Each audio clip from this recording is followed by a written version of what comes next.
all the way good with y'all? Y'all already know who it is. It's your girl, Anointed Billionaire Queen, back yet again with another anointed thought. It's been a while and I missed y'all, I ain't gonna lie.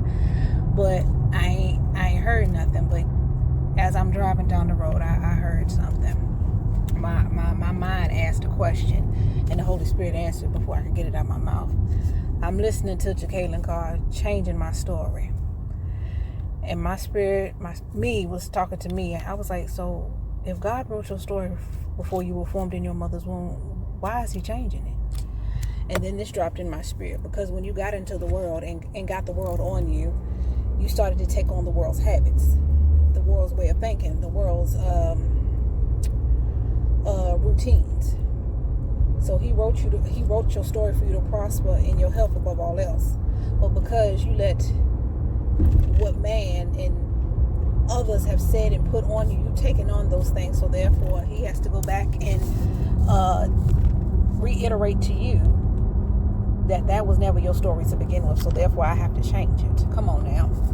So therefore I have to go back, and what everybody said to you that you took on, you didn't know that you could rebuke and seek me and further rebuke it and break those generational curses, but you took them on. So therefore I have to stop what you're doing, strip you of everything else, and go back and change what you know now to what it was supposed to be when you were formed. I said, oh, you better hush, Holy Spirit, this morning.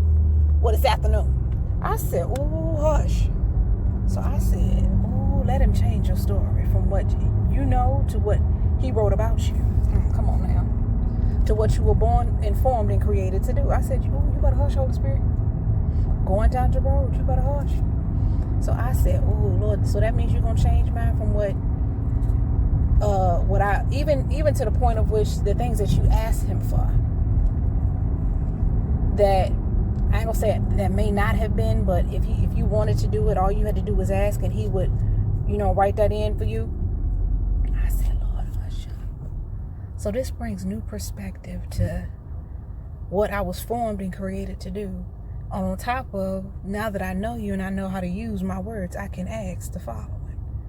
So change my story for this, for my good and your glory. Come on now. From what it used to be to what it was, to what the generations previously to me were writing and gave me the pen and wanted me to continue to write. I'm giving you the pen so you can write, so I can follow. So I can read it out loud and run when I read it. I ain't doing this with y'all today. See, this is what happens when I don't talk to y'all for a while. All this hit at once. But that is my anointed thought for today. Let God change your story. Poverty, sickness, defeat will never be your story again. Failed marriage will never be my story. Divorce will never be my story. Unemployment will never be my story. You okay? All right? Let him change your story. Y'all don't forget to like, comment, share, and subscribe. And as always, y'all stay gifted and never I'm so sorry. Now that I'm stationary, this further procedure developed in her too. Does that make God a liar? I said, what do you mean? Does that make God a liar? Because he has to change my story. No, you wanted to believe, or I ain't gonna say you wanted. You got in your mind the lies that the enemy has told you, and because the enemy likes to creep in your family, and your mind told you a lie. That's not what you were born to do. That's not what you created to do. So that therefore he has to go in and change what you know from what the world natured and nurtured you to what the Holy Spirit in the kingdom of heaven bore you to be and created you to be. I said, hush up. God is never a lie. We just choose to believe the lie of the enemy because it's easy, versus believing what God has spoken over us, because it's much harder and it's going to take a little bit more time than what the enemy is saying to us. So God is not a lie. He has to change your story, because he has to change your mind and renew your mind. Oh, come on now. Don't believe the lie of the enemy. I'm done.